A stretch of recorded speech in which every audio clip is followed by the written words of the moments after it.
वो विकास पथ पर तेजी से आगे बढ़ रहा है।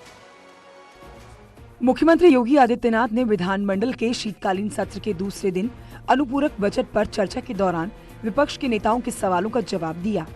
अब की बार योगी सरकार 33,700 करोड़ का अनुपूरक बजट लाई है। मुख्यमंत्री योगी आदित्यनाथ ने कहा कि उत्तर प्रदेश आज निवेश का सर्वश्रेष्ठ गंतव्य बनने की ओर अग्रसर हो रहा है। ऐसे में प्रधानमंत्री नरेंद्र मोदी के विजन के अनुरूप प्रदेश को विकसित करने के लिए बजट की जरूरत थी। पीएम मोदी ने देश की अर्थव्यवस्था को $5 ट्रिलियन की बनाने का लक्ष्य रखा है। इस लक्ष्य में यूपी अपना बड़ा योगदान दे सकता है। प्रदेश डेटा सेंटर का नया हब बन रहा है। विकास को रफ्तार देने के लिए अनुपूरक बजट लाने का निर्णय लिया गया है। इस दौरान उन्होंने प्रदेश के विकास के लिए किए गए कार्यों का भी जिक्र किया। वोट बैंक बना करके लोग एक दूसरे की भावनाओं को एक साथ जिस रूप में खिलवाड़ करते थे वो सबके सामने था, लेकिन विगत 5-5.5 वर्ष के दौरान प्रदेश के अंदर जो परिवर्तन हुआ है वो सबके सामने है। यूपी में नगर निकाय चुनाव को देखते हुए घमासान जो है वो शुरू हो चुका है। लिहाजा सीएम योगी आदित्यनाथ ने विधायकों को नगर निकाय चुनाव पर फोकस करने को कहा है। विधानसभा और उपचुनाव खत्म होते ही नगर निकाय का घमासान शुरू हो गया है। नगर निकाय चुनाव को लेकर सरकार की ओर से आरक्षण सूची जारी कर दी गई है। 17 नगर निगम सीटों में से 9 सीट आरक्षित है, जबकि 8 सीट सामान्य रखी गई है। आगरा सीट अनुसूचित जाति महिला के लिए आरक्षित की गई है, तो झांसी सीट अनुसूचित जाति के लिए आरक्षित है। वहीं मथुरा और अलीगढ़ सीट अन्य पिछड़ा वर्ग महिला के लिए आरक्षित है। मेरठ और प्रयागराज सीट अन्य पिछड़ा वर्ग के लिए आरक्षित है। अयोध्या, सहारनपुर और मुरादाबाद सीट महिला के लिए आरक्षित है। फिरोजाबाद, गाजियाबाद, लखनऊ, कानपुर, गोरखपुर, वाराणसी, बरेली और शाहजहांपुर सीट को सामान्य रखा गया है। अनुसूचित जाति के लिए जो कुल आरक्षित, जिसे 17 नगर निगम की मैं पहले बात कर रहा हूं, तो उसमें अनुसूचित जाति के लिए कुल आरक्षित सीटें 2 हैं, जिनमें एक महिला के लिए है, अनुसूचित जाति महिला के लिए, और दूसरी अनुसूचित जाति के लिए है। आरक्षण सूची जारी होने के बाद लखनऊ में सीएम योगी ने विधायकों को चुनाव पर फोकस करने के लिए मंत्र भी दिया है। 2 विधानसभा और 1 लोकसभा सीट पर उपचुनाव हो गया है। लिहाजा अब गुरुवार को आने वाले नतीजों का इंतजार है, मगर मैनपुरी में जीत के दावे जमकर हो रहे हैं। यूपी उपचुनाव में जनता का फैसला ईवीएम में बंद हो चुका है। अब 8 तारीख को फैसले की घड़ी है, मगर सियासी गलियारों में बीजेपी और समाजवादी पार्टी के जीत के दावे अभी भी सुनाई दे रहे हैं। मैनपुरी सीट की महाभारत भले ही दिलचस्प रही हो, मगर अब तमाम उम्मीदवारों की धड़कनें भी बढ़ने लगी हैं। बीजेपी उम्मीदवार रघुराज सिंह शाक्य पहली दफा इस सीट पर भगवा फहराने का दावा कर रहे हैं। जनता ने, मैनपुरी की लोकसभा की जनता ने पहले ही मूड बना लिया था। गुंडागर्दी को खत्म करने के लिए जो माननीय योगी आदित्यनाथ ने जो गुंडा राज खत्म किया, उस पर मोहर लगाने का काम किया। समाजवादी पार्टी मैनपुरी सीट पर बीजेपी के दावे को पंचर बता रही है। पार्टी पहलवानों का दावा है कि समाजवादी की साइकिल अब की बार पंचर नहीं होगी। भारतीय जनता पार्टी ने सरकार का दुरुपयोग किया पूरा, लेकिन मैनपुरी संसदीय क्षेत्र की महान जनता ने बहुत मन से एक तरफा वोटिंग की है। आदरणीय डिम्पल जी जो समाजवादी पार्टी की प्रत्याशी हैं, उनके पक्ष में। उत्तराखंड में छात्र संघ चुनाव को लेकर भले ही सरकार ने कुलपतियों पर फैसला डाल दिया हो, मगर छात्रों को अभी उम्मीद नहीं है कि प्रदेश में छात्र संघ चुनाव। उत्तराखंड में 35 यूनिवर्सिटी और 500 से ज्यादा कॉलेज हैं, मगर पिछले 2 सालों में यूनिवर्सिटी में स्टूडेंट्स का इलेक्शन नहीं हो पाया है। तो स्टूडेंट्स ने कॉलेज कैंपस में से लेकर सड़कों पर खूब हंगामा किया। देहरादून और कोटेद्वार में तो स्टूडेंट्स ने आत्मदाह की धमकी देते हुए टावर और छतों पर चढ़ गए। ऐसे में प्रेशर पॉलिटिक्स पर शासन ने कुलपतियों को एक ही दिन में सभी यूनिवर्सिटी में चुनाव करवाने के समन्वय बनाने के लिए कहा है, मगर इस पर फाइनल डिसीजन कुलपति भी नहीं ले पा रहे। स्टूडेंट्स को लगता है कि सरकार ने चुनाव करवाने की मंशा नहीं रखी, इसलिए जब तक तारीख डिक्लेयर नहीं होती उन्हें नहीं लगता कि प्रदेश में छात्र संघ के चुनाव भी होंगे। मुझे तो इसमें सरकार की सोची समझी साजिश लगती है, क्योंकि कई कॉलेजों में इस बार एबीवीपी को हार का सामना करना पड़ा है और इस डर के चक्कर में भी वो यहाँ इसी चक्कर में वो चुनाव नहीं करा पा रहे हैं। शाही ईदगाह पर हनुमान चालीसा के ऐलान के बाद मथुरा पुलिस पूरी तरह से अलर्ट है। पुलिस ने एक शख्स को ईदगाह के पास से गिरफ्तार कर लिया है। शाही ईदगाह पर हिंदू महासभा के हनुमान चालीसा पढ़ने के ऐलान पर पुलिस प्रशासन पूरी तरह से अलर्ट मोड पर है। चप्पे चप्पे पर पुलिसकर्मी तैनात हैं और ड्रोन के जरिए पैनी नजर रखी जा रही है। दरअसल शाही ईदगाह पर कावड़ चढ़ाने की कोशिश करने पर जिला प्रभारी अखिल भारत हिंदू महासभा जिला आगरा को अरेस्ट किया गया है। श्री कृष्ण जन्मभूमि और शाही ईदगाह परिसर के साथ साथ संवेदनशील इलाकों में पुलिस ने फ्लैगमार्च भी किया है। प्रशासन ने भी श्री कृष्ण जन्म स्थान और ईदगाह के आसपास के क्षेत्र को 2 सुपर जोन, 4 जोन और 8 सेक्टर में बांटा है। हमारे यहाँ तो माहौल बहुत अच्छा है, कोई दिक्कत कोई परेशानी नहीं है। हमारे यहाँ 6 दिसंबर है, पहले भी 6 दिसंबर आया था, प्रशासन ने बहुत अच्छा काम किया था।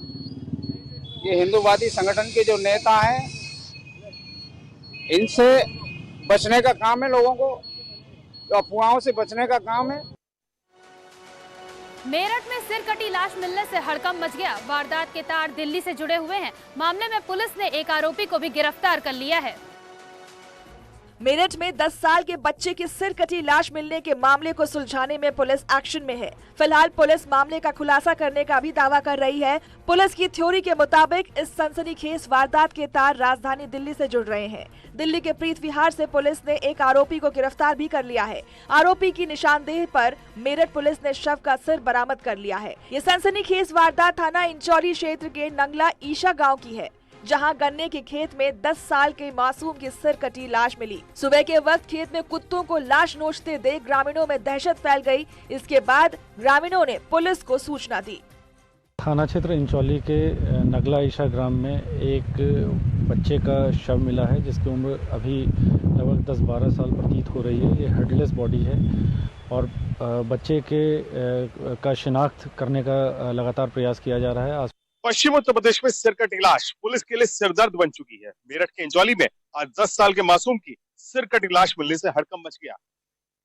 शाही ईदगाह पर हनुमान चालीसा के ऐलान के बाद मथुरा पुलिस पूरी तरह से अलर्ट है। पुलिस ने एक शख्स को ईदगाह के पास से गिरफ्तार कर लिया है।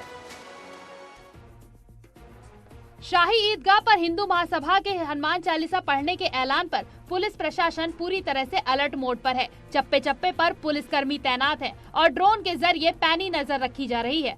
दरअसल शाही ईदगाह पर कावड़ चढ़ाने की कोशिश करने पर जिला प्रभारी अखिल भारत हिंदू महासभा जिला आगरा को अरेस्ट किया गया है। श्री कृष्ण जन्मभूमि और शाही ईदगाह परिसर के साथ साथ संवेदनशील इलाकों में पुलिस ने फ्लैगमार्च भी किया है। प्रशासन ने भी श्री कृष्ण जन्म स्थान और ईदगाह के आसपास के क्षेत्र को 2 सुपर जोन, 4 जोन और 8 सेक्टर में बांटा है। हमारे यहाँ तो माहौल बहुत अच्छा है, कोई दिक्कत कोई परेशानी नहीं है। हमारे यहाँ 6 दिसंबर है, पहले भी 6 दिसंबर आया था, प्रशासन ने बहुत अच्छा काम किया था। ये हिंदूवादी संगठन के जो नेता हैं, इनसे बचने का काम है, लोगों को अफवाहों से बचने का काम है। बांदा में निर्माणाधीन सड़क अभी से ही सवालों में है। अधिकारी से लेकर ग्राम प्रधान पर गंभीर आरोप लग रहे हैं, लिहाजा ग्रामीणों ने जांच की मांग की है। बांदा में सांसद निधि से बन रही आरसीसी रोड में भ्रष्टाचार की बात सामने आई है। आरसीसी रोड का निर्माण करवा रहे ठेकेदार और अधिकारी पर घटिया निर्माण सामग्री के इस्तेमाल का आरोप लगा है। मामला बांदा जनपद के नरैनी तहसील के कुसलारी गांव का है, जहां सीसी रोड का निर्माण कार्य सांसद निधि से चल रहा है। आरोप है कि ग्राम प्रधान और संबंधित अधिकारी शासन से आए बजट का बंदर बांट करने में लगे हैं, तो वहीं ग्रामीण ने प्रदर्शन कर संबंधित अधिकारियों को ज्ञापन दिया है और मामले में जांच की मांग की है। वो सर जी शिकायत ये है कि वो मानक विहीन है। पहाड़ की मिट्टी खोद के डाली जा रही है और मोरम का जो आदेश होता है तो मोरम का रवाना बनवाते हैं नरैनी से, यहीं की मिट्टी डालते हैं और 4 दिन में सर जी आरसीसी उधर पुधर के बराबर हो जाती है। ग्राम पंचायत कुलसारी से ग्रामवासी आए थे, उन्होंने सांसद निधि से बन रहे सीसी रोड पर शिकायत किया है। इसकी हम जांच कराएंगे, अगर अनियमितता होगी तो उसका भुगतान नहीं कराया जाएगा। रामनगरी की पुलिस मुस्तैद है। चप्पे चप्पे पर पुलिस अपना पहरा बनाई हुई है, पैनी नजर बनाई हुई है। इस रिपोर्ट के जरिए समझिए कि आखिर अयोध्या की पुलिस इतनी अलर्ट मोड पर क्यों है। रामनगरी अयोध्या में मंगलवार को बाबरी विध्वंस की 3री बरसी मनाई गई। इस मौके पर अयोध्या के मंदिर और मस्जिदों पर भारी सुरक्षा बल तैनात किया गया। किसी भी तरह के कार्यक्रमों के आयोजन पर जिला प्रशासन ने अनुमति नहीं दी। इस मौके पर बाबरी मस्जिद विध्वंस के पैरोकार रहे हाजी महबूब ने बताया कि मस्जिदों में कुरान खानी करवाया है। जो लोग 6 दिसंबर को शहीद हुए थे उनके लिए दुआ मांगी गई। देखिए 6 दिसंबर तो आज ही है और कुरान खानी मस्जिदों में हमने करा दिया। जो जमाने 6 दिसंबर में शहीद हुए थे उनके लिए साले का दुआएं खैर कर दी गई है। अमरोहा में पुलिस का ऑपरेशन क्लीन जारी है। पुलिस और बदमाशों के बीच मुठभेड़ हो गई, जिसमें पुलिस ने 2 बदमाशों को घायल कर दिया। अमरोहा पुलिस का ऑपरेशन क्लीन जारी है। गजरौला थाना पुलिस की वाहन चेकिंग के दौरान बदमाशों से मुठभेड़ हो गई। इस दौरान 2 शातिरों के पैर में गोली लगी, जिसके बाद पुलिस ने दोनों को अरेस्ट कर अस्पताल पहुंचाया। इस मुठभेड़ में एक सिपाही भी घायल हुआ है, जिसे इलाज के लिए अस्पताल में भर्ती कराया गया है। पुलिस ने बदमाशों के पास से 2 तमंचे, 2 जिंदा कारतूस और 1 गाड़ी बरामद की है। शातिरों से मुठभेड़ गजरौला थाना क्षेत्र में उस वक्त हुई जब पुलिस चेकिंग अभियान चला रही थी। आज रात्रि में थाना गजरौला पुलिस द्वारा चेकिंग की जा रही थी, जिस दौरान सामने से एक पिकअप आ रहा था। उसी दौरान पिकअप को जब रोका गया तो उसमें से कुछ लोगों द्वारा अंधेरे का फायदा उठाते हुए पुलिस पर फायरिंग की गई। इसी दौरान जब मुठभेड़ की कार्रवाई में पुलिस द्वारा आत्मरक्षा में फायरिंग की गई तो 2 व्यक्तियों को पैर में गोली लगी है और साथ में एक जो पुलिसकर्मी है वो भी घायल हुआ है। यूपी में डॉक्टरों की लापरवाही के कई किस्से सुनने को मिलते हैं। एक ऐसा ही किस्सा फतेहपुर से सामने आया है। लापरवाही ऐसी कि एक महिला ने सड़क पर ही बच्चे को जन्म दे दिया। फतेहपुर में डॉक्टरों की लापरवाही के चलते गर्भवती महिला ने सड़क पर ही बच्चे को जन्म दिया। परिजनों ने बताया कि जब गर्भवती महिला को लेकर जिला महिला चिकित्सालय पहुंचे तो डॉक्टरों ने महिला की हालत देखे बिना कानपुर हैलेट अस्पताल के लिए रेफर कर दिया। इसके बाद महिला जैसे ही अस्पताल से बाहर निकली तो उसे पीड़ा होने लगी, जिसके बाद महिला ने सड़क पर ही बच्चे को जन्म दिया। सड़क किनारे डिलीवरी का वीडियो सामने आने पर अस्पताल प्रबंध में हड़कंप मच गया, जिसके बाद आनन फानन में जच्चा बच्चा को इलाज के लिए जिला अस्पताल में भर्ती कराया गया। इस मामले में सीएमएस ने जांच के बाद कार्रवाई का भरोसा दिलाया है। जो मरीज है उनके अटेंडेंट कंप्लेन करेंगे, हमें लिखित देंगे और फिर उस पर जांच करी जाएगी। कमेटी गठित करके जांच में जो दोषी पाए जाएंगे उन पर कार्रवाई होगी। बस्ती में बीजेपी विधायक का काफिला आवारा पशुओं के झुंड से टकरा गया। बस फिर क्या था, विधायक की गाड़ी पलट गई। हालांकि गनीमत ये रही कि कोई बड़ा हादसा नहीं हुआ।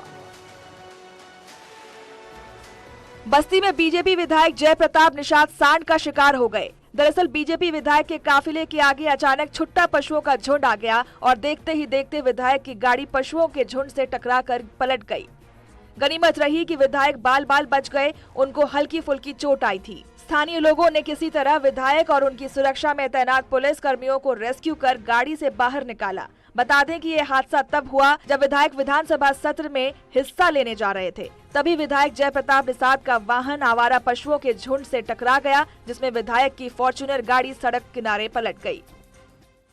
कल 5 दिसंबर को दिन में लगभग 10:30 बजे रुद्रपुर देवरिया के माननीय विधायक श्री जयप्रकाश निषाद जी अपनी फॉर्च्यूनर गाड़ी से देवरिया से लखनऊ जा रहे थे। थाना क्षेत्र छावनी में खत्म सराय के पास सड़क पर अचानक एक छोटा जानवर के आ जाने से उनकी गाड़ी अनियंत्रित होकर उसे बचाने के प्रयास में पलट गई और इस सूचना पर तुरंत थाना छावनी की पुलिस मौके पर पहुंची।